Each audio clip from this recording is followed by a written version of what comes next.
ിലെ train അട്ടിമറി ശ്രമത്തിൽ ഗൂഢാലോചന തെളിയിക്കാൻ പോലീസ് പ്രതികളുടെ ഫോൺ രേഖകളും ബാങ്ക് അക്കൗണ്ടും പരിശോധിച്ചു വരികയാണ്. പാലരുവി എക്സ്പ്രസിലെ യാത്രക്കാരുടെ വിവരങ്ങളും പോലീസ് ശേഖരിക്കുന്നുണ്ട്. പ്രതികളുടെ കസ്റ്റഡി അപേക്ഷ ഇന്ന് പരിഗണിക്കും. എസ് വിനീഷ് ചേരുന്നു കൊല്ലത്ത് നിന്ന് വിവരങ്ങളുമായി.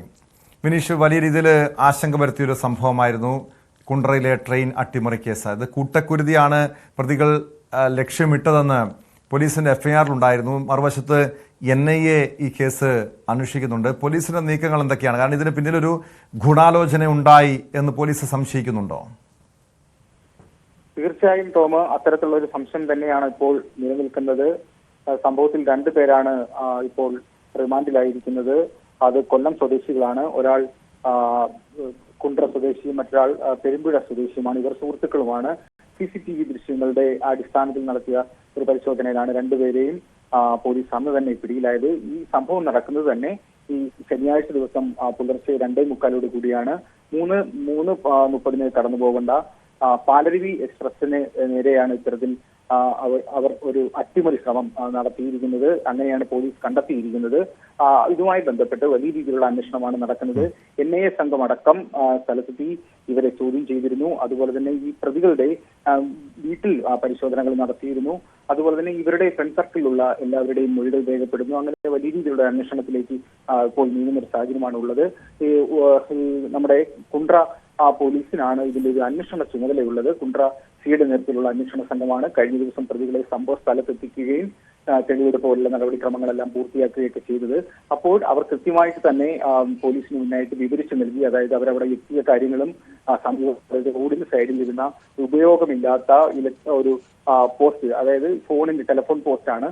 ഈ പോസ്റ്റ് ഇവർ തോളിലേക്ക് ചുമന്നുകൊണ്ടുവരികയും പാളത്തിന് കുറുകെ വെച്ച രീതികളെല്ലാം പോലീസിന് കൃത്യമായി വിവരിച്ചു നൽകി. ഇവർ കുറ്റമേറ്റ് പറയുകയും ചെയ്തു. എന്നിട്ട് ഇവർ പറയുന്ന മൊഴിയാണ് ഇവർ മദ്യലഹരിയിലാണ് ഇത്തരം പ്രവൃത്തി ചെയ്തത്, തങ്ങൾ അറിയാതെ ചെയ്തു പോയതാണ്. ഇതിൽ നിന്നും ഒരു കാസ്റ്റൈൻ വേർപെട്ട് എടുക്കുന്നതിന് വേണ്ടിയാണ് ഇത്തരം ശ്രമം നടത്തിയതെന്നൊക്കെയാണ് പോലീസിനോട് ഇവർ മൊഴി നൽകിയത് ടോം. പക്ഷേ ഈ മൊഴിയൊന്നും പോലീസ് വിശ്വാസത്തിൽ എടുത്തിട്ടില്ല. ഇവരുടെ ക്രിമിനൽ പശ്ചാത്തലമാണ് ഏറ്റവും ഗൗരവകരമായിട്ടുള്ളത്. ഇവരുടെ ക്രിമിനൽ പശ്ചാത്തലം മനസ്സിലാക്കിയ പോലീസ് ഇവർ ബോധപൂർവം ചെയ്തതാണെന്ന് ഉള്ള FIR ആണ് ഇപ്പോൾ തയ്യാറാക്കിയിരിക്കുന്നത്. എന്തായാലും ഇവരിപ്പോൾ റിമാൻഡിൽ കഴിയുന്ന സാഹചര്യമാണ്. വീണ്ടും ഇവരെ കസ്റ്റഡിയിൽ വാങ്ങും ടോം.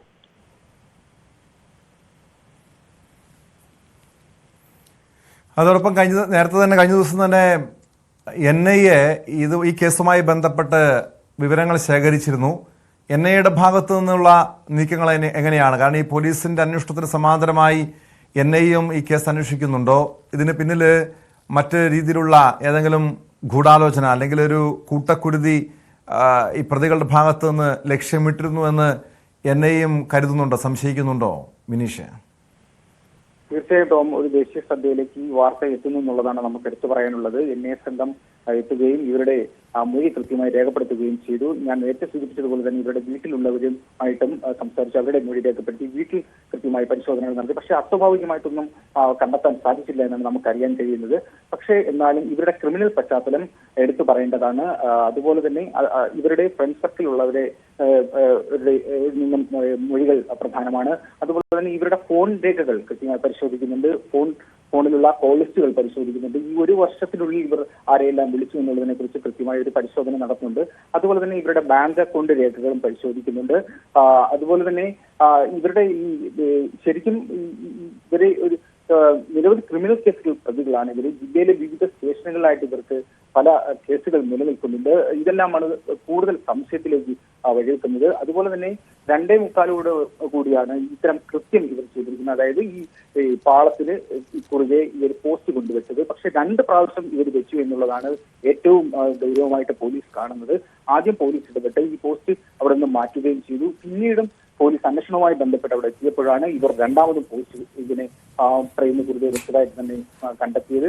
അതാണ് പോലീസിന് ഏറ്റവും കൂടുതൽ സംശയത്തിലേക്ക് വഴിവെച്ചതും. എന്തായാലും ഇപ്പോൾ 2 പേരെയും ഇനി വീണ്ടും വിശദമായി ചോദ്യം ചെയ്യണം എന്നാണ് നമുക്ക് കുണ്ട്ര സിയിൽ നിന്ന് അറിയാൻ കഴിയുന്നത്. അതിനുവേണ്ടി കസ്റ്റഡി അപേക്ഷ സമർപ്പിച്ചിട്ടുണ്ട്. ഉടൻ തന്നെ അവരെ കസ്റ്റഡിയിൽ വാങ്ങുമെന്ന് അറിയാൻ കഴിയുന്നു. കസ്റ്റഡിയിൽ വാങ്ങി കൂടുതൽ ചോദ്യം ചെയ്യുന്നതോടുകൂടിയാണ് ഇതിന്റെ കൂടുതൽ വ്യക്തത വരികയുള്ളൂ. പക്ഷേ ഇവരുടെ മൊഴികൾ ഒന്നും തന്നെ പോലീസ് ഇതുവരെയും വിശ്വസിച്ചില്ലാത്തതും ഇത് തന്നെയാണ് നമുക്കിപ്പോൾ പറയാനുള്ളത്.